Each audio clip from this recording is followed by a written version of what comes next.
And here we go on this Monday evening in the city. A very, very hot day leading to a very warm night. But nonetheless, we are here live in person, back in the air chair for an all-new and live edition of Real Talk Memphis. I am your humble host. My name is Chip Washington. Glad to have you along for the ride for the next hour. And listen, you might as well sit back and get comfortable in an air-conditioned space because it is way too hot to be outside, as many of you found out earlier today. We're under a heat warning, which means heat indices anywhere from 110 to 115 degrees. And it is no joke. That sun is very dangerous, and you don't have to be outside in direct sunlight long with these type of temperatures to get sick. So I would advise you, if you don't need to stay out for long periods of time, please don't do that. And if you have to be out for a little bit, make sure you rehydrate. Drink plenty of water. And of course, when you sweat out nutrients out of your body, and so you can replenish those by drinking some Pedialyte or some Gatorade or something along that level.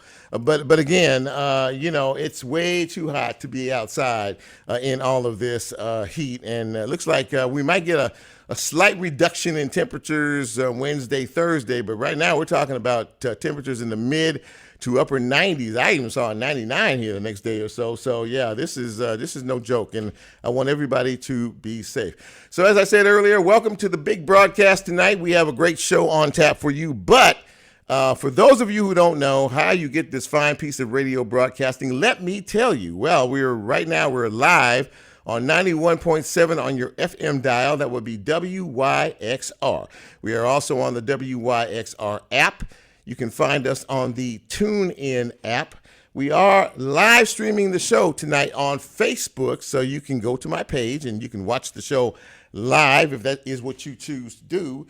And we are a podcast, which means you can hear us anywhere in this country you choose to, depending on your whoever it is that you like to listen to your podcast from. Once they post the show in the next day or two, it will be available on all podcast broadcast sites. So there you go. We try to make it as easy for you as possible in terms of all of this. So let me quickly run down the guest list this evening. We have a reschedule from last week. Shelby County Sheriff Floyd Bonner, we couldn't make that work last week, so he is in studio with me right now, and he'll be on in just a couple of minutes. So he's my first guest, and then a little bit later on, we will be talking with Marquell Bridges, and Marquell is a national community organizer, and I wanted to talk to him because he's involved in a lot of cases that are happening around the country that people may not be getting the type of justice some folks seek. So he is one to be involved in that, and he is pretty closely tied into what happened in Senatobia with the 1-year-old baby and Cohen Wiley. So we're going to talk to him a little bit about all of that a bit later on in the broadcast. And we also have Sam Hardiman. He is a reporter from the Daily Memphian. He should be joining me at the bottom of the hour. He has been reporting extensively on the doings at Memphis City Hall, in particular about a city councilwoman who may be finding herself in trouble. We don't know about all of that, but we'll find out what he knows about it coming up a little bit later on in the broadcast. But before we move forward, let's do a quick birthday shout out. We always like to recognize folks on their birthday, but I can't do that until I say, hit it, Brent. Happy birthday! Happy birthday. Happy birthday going out to the following folks. Alan Crone, I know him. Happy birthday, Alan. Jackie Woods Johnson, I know her. Happy birthday to you, Jackie. Stacy Donovan, I know her. Happy birthday, Stacy. Happy birthday also to Wesley Parks, Brenda Kiles, Cheryl Jones, Emily Joe, Julia Graves, and Kenneth Boykin. Happy birthday to each and every one of you. I hope today has been filled with fun and laughter. And happy birthday from all of us here at Real Talk Memphis. And we hope to be with you next year for your next trip around the sun. Thank you. Okay, so let us. We're gonna forsake some of the news and notes this evening because, as I said before, I have a special in studio guest with me. He is none other than the Shelby County Sheriff. His name is Floyd Bonner, and my friend, it is great to see you. How you doing tonight? Great to see you, Chip. Sorry about the technical difficulties last week, so right. I decided to come in person. Well, it's good to see you, man, and I Yeah, think good it's to see you. probably your first trip here. Yeah. So you're outgoing now. You're coming into the last few weeks. You've been a two-term sheriff for 8 years. You have been in the law enforcement community about 4 decades plus. Am I right about that? Don't make it sound so old, Chip. Just saying, no, 46 years. 46 years. That is a little bit of time. And of course, you come to this very honestly. Your father, who I just thought was a wonderful human being, he was in law enforcement. Absolutely. And he was the first. What was it? He was the first. He was in the second class of the African Americans that were hired at the Memphis Police Department. Okay. And so was very proud of my father, and he meant a lot to me. I know he did, and he was a wonderful guy. So we fast forward. Your career spans, as you say, 46 years. You've been the sheriff in Shelby County for the last 8 years. First and foremost, do you remember what the deciding factor was when you were thinking about running for sheriff after Sheriff Oldham? What was was it just time or what was it there? Well, it was timing at that particular time, but also Sheriff Oldham and I had, as you know, I was his chief deputy, I do know that. number 2 guy, and we were sitting in his office one day, and he suggested to me to run for sheriff. And really kind of took me over the top is when he said, you know what, if you run for sheriff, I'll publicly endorse you. And, we live in a Republican, Democrat county time and stuff. Sure. So, that was kind of like, took me over the top right there. I said, if he's willing to put his name on my name, then, maybe I ought to go on and try to give this thing a shot. Because I always wanted to run for sheriff, even as a young guy, but I had in my mind, or goals in my mind, that I needed to achieve before I could even begin to think about running for sheriff. When we're talking about that and thinking about that, and I was with the sheriff's office during those days, and I was in the office when the announcement was made or the offer was made for you to be chief deputy. I don't know if you remember that. Yes, absolutely, absolutely. Yeah, that was a pretty big day. Okay, so now let us move forward. And before we get to what is happening today, in terms of the jail and the building and the whole 9 yards, you have to, in a position like yours, you have to wear many hats, and you have to be pretty diplomatic when you're dealing with so many individuals, county commission, and a lot of other folks that factor into these conversations. It's tough on a daily basis to manage as many people as you do. But if you had to assess what this last 8 years looked like under your command, under your leadership, where are you leaving it? Well, that's hard to assess 8 years. It's kind of like a blur in some senses because it seems like it's gone by so fast. Mm-hmm. I've tried to be a sheriff that would be out in the community where people can see me, touch me, and even talk to me and talk to me about things.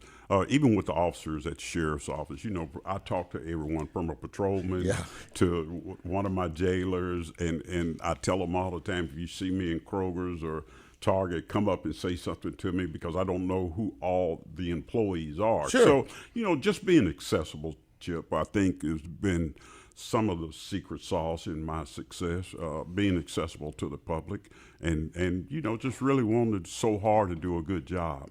Well, you're a well-known guy, and, a lot of people know you personally, and, of course, have known you in this position. But in terms of the agency, some of the things that you looked at before you got into office that were on your agenda, some of the changes that you may have wanted to make, some of the other adjustments that you needed to make in reference to running it, anything stick out in particular that you wanted to really sort of address and have been able to do so?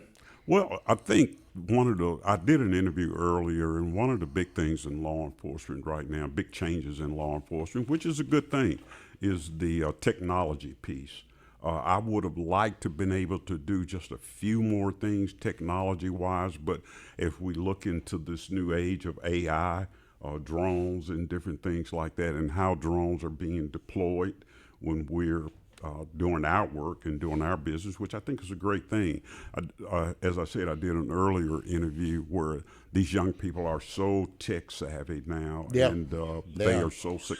And so the good part about being accessible, I see patrolmen, and they always ask me, "Hey, Sheriff, what about this? What about that?" Which I embrace. I really do. I embrace that technology, and moving forward into the future, law enforcement is going to be probably a whole lot different in about 10 years than what it is now. You think so? Yeah, I think so. I think so. I think with all of our manpower issues that we're having, not only our agency, but all the municipality agents we're having, because it's just hard to get qualified candidates in there and get it done. It is, in the world that we live in now, it's interesting to hear, based on what we have heard, what we have seen around the country and other places about, this relationship between the general public and law enforcement. And in some areas, some of the situations and issues that have come up have not been very flattering in terms of the law enforcement perspective of things. When people come up to you and they say, "Sheriff, you know what? Why is this going on? Why is that going on? Why do we feel like?" Because in the world that I live in, the perception, whether it's true or not, is reality, and what people perceive and what they think is what they believe. So, in terms of all of that, and I'm sure you've had many conversations about all of that. Where are we in terms of, we have a safe task force here now, which is just still a bit of, I don't know. Controversial. Yeah, it's a bit controversial in terms of some of the things that have happened. You have a particular take on that one way or another? Well, I think, as you said earlier, perception is reality for a lot of people. And I think a lot of people, and again, I think that I have enough goodwill put in the bank with the public, and when I'm out talking with the public, being honest and true about, what we do and how we do, and my perceived notions on things, how things are working and stuff. The task force. So, it's been a tremendous strain on us in the jail, especially. It's just, it literally overwhelmed us. And one of the things that I regret when the task force was first being talked about, I had an opportunity to go to Washington, D.C., but I had some family issues, and Sure. I couldn't fly up. But we Zoom called, and I talked to him, and I don't think even being in person, I could have put this off for just a little bit. But I knew in the jail we weren't prepared. We weren't prepared for the amount of people that was going to be arrested. We were having all kinds of maintenance issues, Yes. even at that time. Yeah. And we didn't have enough time to prepare for them. But, over the course, I've met some, like Gaddy Sorrell is the U.S. Marshal of the United States. I've had a chance to meet a lot of important people out of D.C. But when the public really just don't know all the behind the scenes stuff that I went through, that my agency went through, and talking with D.C. and talking to U.S. senators and congressmen, and it's a lot, Chip. It Yeah. really is. A lot of conversation. I would imagine so. And, this just seemed to come direct from the pipeline to the White House, to the governor. And then it was just like, okay, we're going to do this, and this is Right. what we're going to do. And it really took a lot of folks by surprise in all of this. One of the things that you mentioned was the tremendous strain that it put on your jail, Right. and in terms of all of that. Now, let's move forward, because you and I have had a few conversations offline about all of this. This jail is I don't know how you're holding it up. I mean, it is old. Bubble gum and duct tape. There you go, man. And it's been like that for a very long time. You've had to battle through this with the county commission, with the Shelby County mayor, and a lot of other folks in terms of all of this. how much longer, and I don't think I've ever asked you this question, but how much longer do you think, as it is now, that structure it is now, to be held up? That's a very good question. We get inspected twice a year by Tennessee Corrections Institute, and maybe about a year or 2 years ago, I think the mayor made a statement in public that we would build another jail for 10 years, and it had the people really upset. TCI, Tennessee Corrections Institute, and they told me, they said, "Sheriff, you don't have 10 years in that building. We're telling you now, and you just don't know what all is involved with passing a jail inspection. They're looking at the facility life, and we just went through one and got dinged on the facility. It's nothing that we can do. Even the inspectors say that. Sure. Look, we have to ding you on this, but we realize that it's nothing that you can do. I mean, old is old, and we can wax the floors, paint the walls, and so on and so forth, but still, you're still dealing with a lot of plumbing issues, a lot of electrical issues, things that we're not really in control of. And so just wear and tear, the jail, the life of a jail, 1 year of life in a jail is like 4 years in your house. So if you times 45 years times 4, that's about how old the jail is now in real time. So, we've been hearing about this, and we've been hearing about the issues, the maintenance issues, and a lot of other things that are going on, and a lot of folks internally upset about that and complaining about that. Some of the prisoners are as well.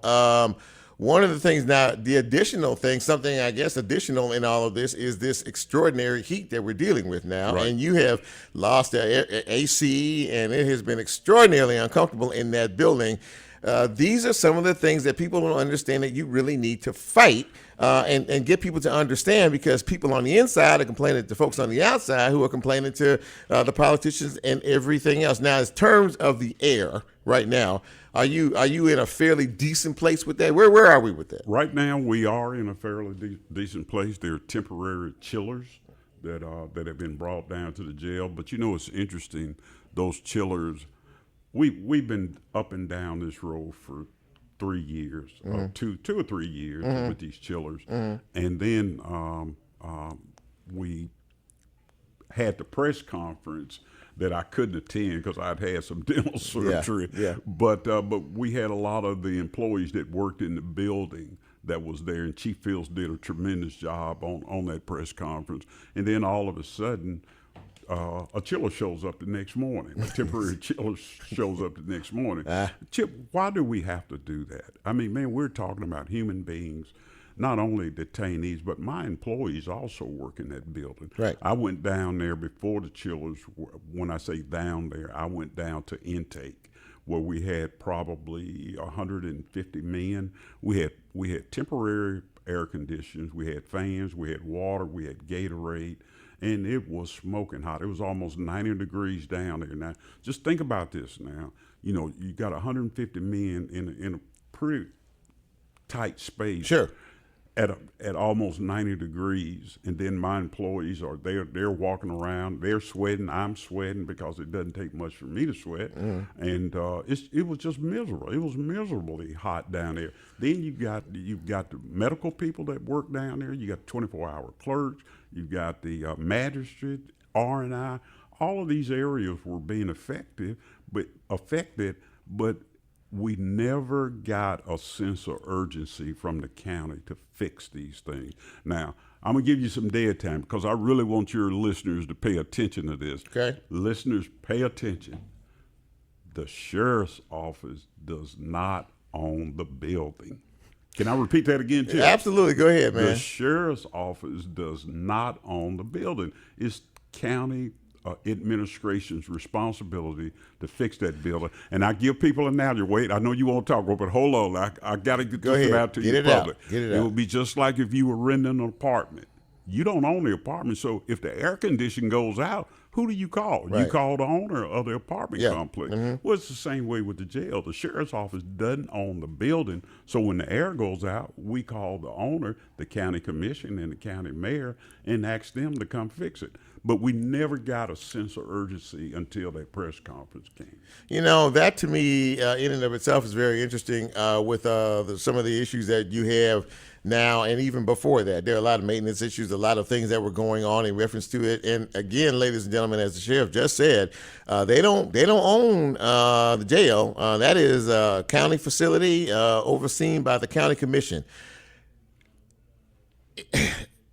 And I'm trying to figure out how I want to ask this question, but in reference to the cooperation, shall I say, of the individuals on the county commission, understanding the needs, the very serious needs of you as the sheriff trying to run this facility, where is that? Now, we know that you and Mayor Harris, aren't necessarily the best of friends when it comes to all of this, but in terms of the overall understanding of what needs to be done, where's the county commission? Well, I think, Chip, you asked a fair question, and when you say the overall, and I think that's what the public is missing or they don't understand. The overall, the commission is scrapped, or the county is scrapped from money. Okay, it's a tight budget. There are a lot of needs, a lot of infrastructure issues that we have, not only with the jail, but even juvenile court buildings, some of the other buildings, county-owned buildings, falling apart.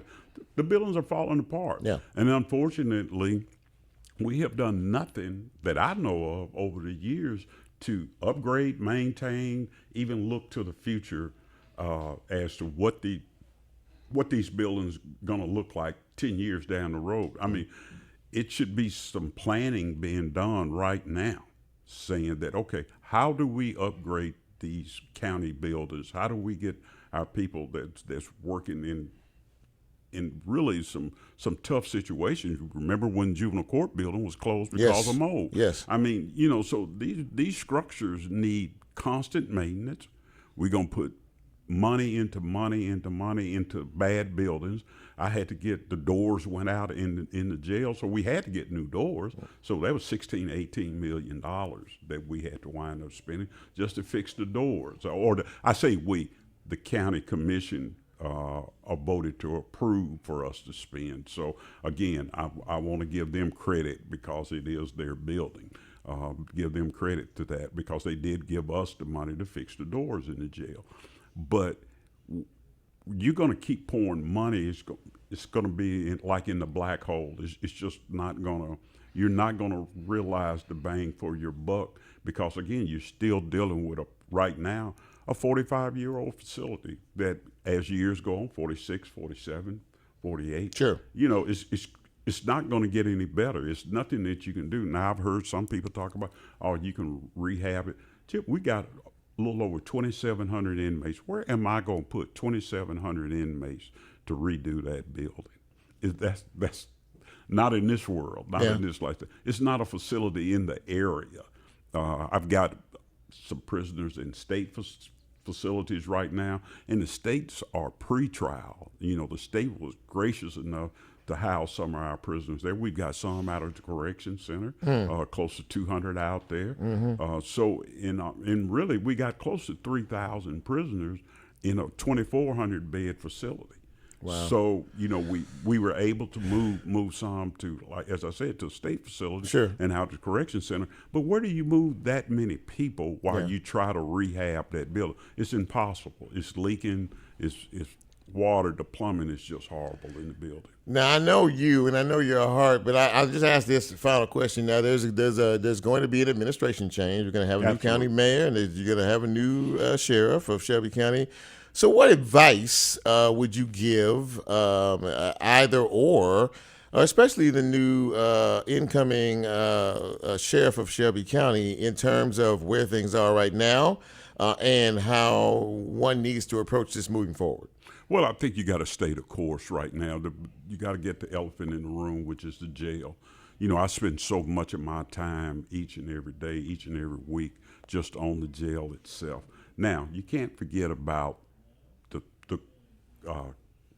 the the citizens we serve in unincorporated Shelby County, and the partnerships that we have with other law enforcement agencies, Right. all in Shelby County. Right. You can't forget about that. But I tell you, stay the course on the jail. Keep those relationships strong with all of our partners, and embrace technology moving forward. Because technology is, like I said, it's going to be fantastic over the next 10 years. Well, listen, I really appreciate you, as I said earlier, coming in to the studio tonight and talking with us and having this conversation before you take your final bow over there as the sheriff of Shelby County.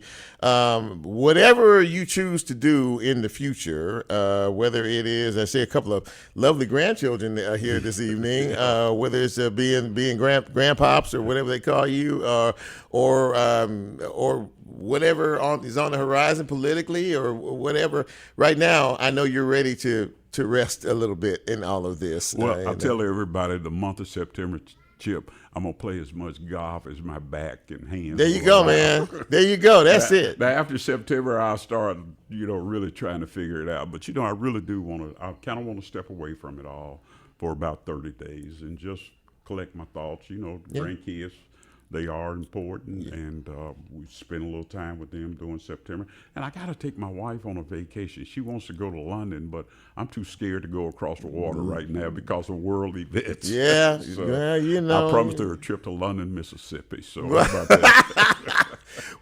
Ladies and gentlemen, Shelby County Sheriff Floyd Bonner joining me this evening. Sheriff, it's always great to see you, my friend. Good to you, my friend. And all the best in whatever comes down the road for you. Thank you so much, man. It's always a pleasure to be with you, Chip. So let's take a quick break, ladies and gentlemen, and prepare for what comes next. I see my guest is in the queue up there. So we will take a quick break, set up that interview. This is Real Talk Memphis. I'm Chip. You know who you are. Don't go away. We'll be right back. Please welcome to the show Marquell Bridges. He is a national civil rights activist, and I reached out to him because I wanted to talk a little bit about the Cohen-Wiley case in Senatobia. Marquell, it's great to see you. Great to have you, man, and welcome to Real Talk Memphis. Thank you, and man, thank you, Brother Chip, for occupying this space and having me. Well, so for those of us who may be listening, or folks may be listening, may not have heard of your organization. Tell us a little bit about it and why you decided it was so important to get off the ground. Got you. Thank you. So I'm the president. My name is Marquell Bridges. I'm the president and founder of the Building Bridges Coalition. It's a national grassroots organization who is not funded. We go in our own pockets and support our own people. We don't accept donations. We don't take donations. Everything we do is from the heart, and it's genuine concern for justice, truth, accountability, and transparency. We try to be a resource center for all impacted families, those impacted by racism or state-sanctioned violence, police brutality, and or any type of injustice in our community. We believe that it is our job as a community to combat every problem within our community, whether that's proximity crime, whether that's voting rights, whatever issue arises, we try to be there and support our people. If we don't know, we try to teach them. If we can't teach them, we try to put them in place and position with someone who knows more than ourselves. We don't hoard resources. So it's just been a blessing. It's been this is my purpose ordained by God. God told me as long as I do this work, he was going to take care of me, and he's been true to his word. Having said all that, and I was thinking while you were talking, there are so many issues at hand. There are so many things that are going on, not only locally, but that garner some national attention as well. One of the cases that I know that you're involved in now is the case of the shooting death of a little 1-year-old Cohen-Wiley at the Walmart store in Senatobia. And I'll be honest with you, Marquell, I along with, I would imagine other people, are very frustrated in the lack of transparency, the lack of cooperation, the lack of information that seems to be coming from this particular case. I know you're on the ground. I know that you have a relationship with the mother and the family of this young man. Where are we in all of this, and what are the questions that we should be asking in terms of what's next in all of this? Thank you, and that's a great question. So it's real simple, man. Policy and laws have to change within Mississippi around transparency, around accountability. Too often we shouldn't be speculating. Walmart is a place that have cameras everywhere. The police in Mississippi have body worn camera and dash cameras. There was surveillance in the store, outside of the store. What are you investigating that's on camera? We have to be aware of AI and digital racism and their attempt to redact and cover up and tell us what to see versus what we can see with our own eyes. We know if they really, really had any evidence or opportunity to paint this mother in a negative light, they would have already done it based on their pattern of history, how they love to criminalize and dehumanize our people. This mother didn't do anything wrong. Pumpkin Wiley, Valicia Wiley, mother didn't steal anything. She wasn't accused of stealing anything. She didn't use her son for a human shield. So what we need in this moment is transparency, accountability, and from the rest of the world, we need you to help us boycott Walmart, demand the release of the video, demand the release of the 911 audio and transcript, this alleged 911 shoplifting call over a packet Pampers that we haven't seen any evidence of, just what they told us. And all of the communications that day and 3 days after leading up to Cohen's death. Show us what happened, period. In reference to all of that, we've not heard about the officer in question that fired the fatal shot, or too much in reference to this. Now, you mentioned the mother of Corn Wiley. Now, first of all, this was a shoplifting call in reference to this case. Was this a case of shoplifting? First of all, and second of all, I mean, Oh, if that no. was the case, it shouldn't have been. It shouldn't have never gone this far. But what do you know about that? So I know both, and by the people's investigation, and I just got to give glory to God for it. It's always good when the information that's coming from the community, you can deem it to be true. When the information coming from these families, you can deem it to be true. So that's what we do. We do a thorough investigation. We're not there to stir things up. We're to get to the truth. So what we've been able to find, I'll start with this racist, bigoted officer, Hunter Foster, who killed Baby Cohen. His background is corrupt and dirty. He has not one, not two, but three civil rights violation cases of excessive force and abuse. We just was able, through the New York Times and Mississippi Today, through their investigative report, and I turned this evidence over to them, they were able to probe and find out that he lied in another case that they had sealed and said that this particular individual used their car as a weapon. And when you watch this is public. You can go find this. You can tell your listeners to go find this on Mississippi Today. But when you review the footage, the car never moved. Officer Hunter Foster, who killed Baby Cohen, just rammed his police cruiser into the car. The vehicle was never a weapon. This is the exact same lie that he told on LaToya Farrell and Baby Cohen. Not only did he beat two black men, and I want to allegedly, because those two cases are still sealed and violate those civil rights. Allegedly, he was fired from DeSoto County for putting the dog on the handcuffs person neck. But what we can verify to be true is, for one, he has another case where he falsified a report and claimed that this person used their car as a weapon, and the evidence and the video showed that that wasn't true, and he was using excessive force. What we can confirm to be true is that a black officer named Dexter Smith resigned 2 days prior to killing Cohen. Hunter Foster made racial slurs within the department. To this black officer, Dexter Smith, he filed formal complaints, and because nothing was done about those complaints from the chief and Senatobia Police and the mayor, he resigned from duty. And that those two complaints and those two things was follow up through Mississippi Today and New York Times and confirmed to be true. So he's a racist, dirty officer, and we can confirm that. What? And no, No, go ahead. I'm sorry. Go ahead. she didn't shop. No, Pumpkin Wiley.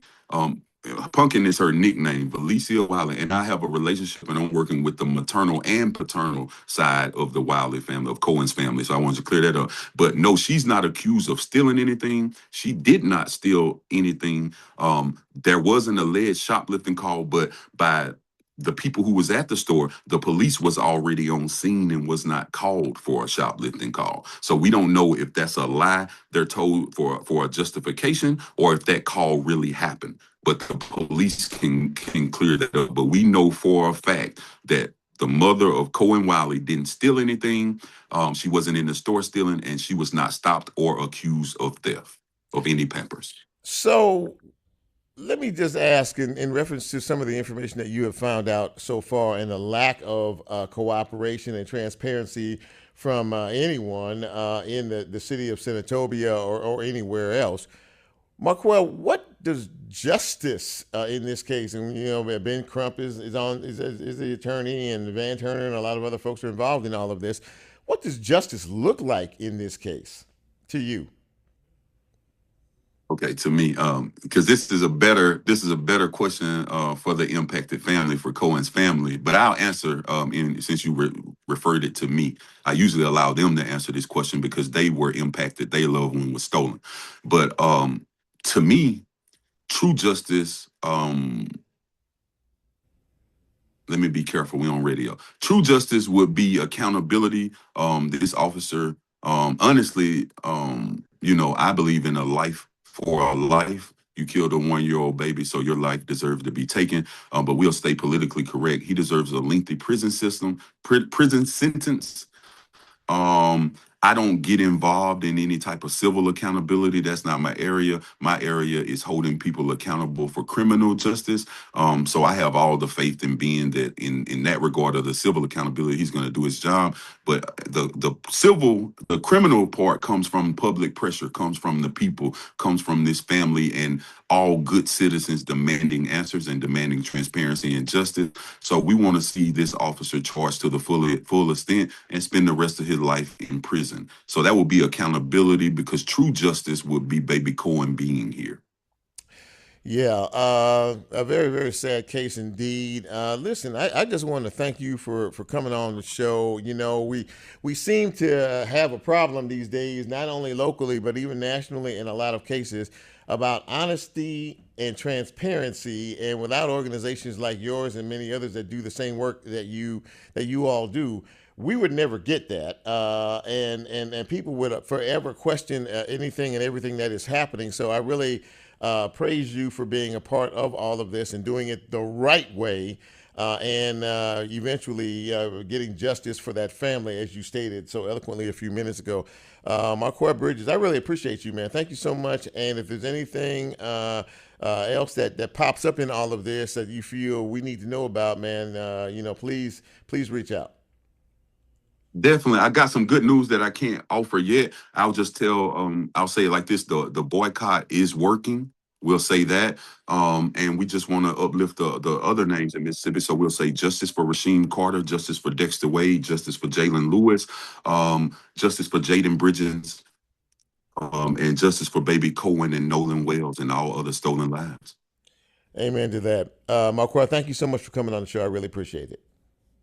He said, love. Absolutely that. There you go, ladies and gentlemen. Well, we're at a place now where we need a lot more answers to all the questions that we have in terms of things that are happening. He mentioned Nolan Wells. He was laid to rest today. That's the 18-year-old young man that was found on the beach off of Mississippi coast out there. We still have no information, nothing from law enforcement, nothing from anybody else in reference to all of this. And again, we need to get to the place where there are just more questions.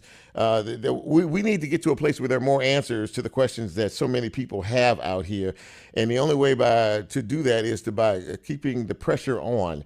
You have to hold folks accountable to situations. You have to, and if someone is involved in situations like this, they have the obligation to be able to tell the truth without any hesitation, regardless of whether it makes you look good or makes you look bad.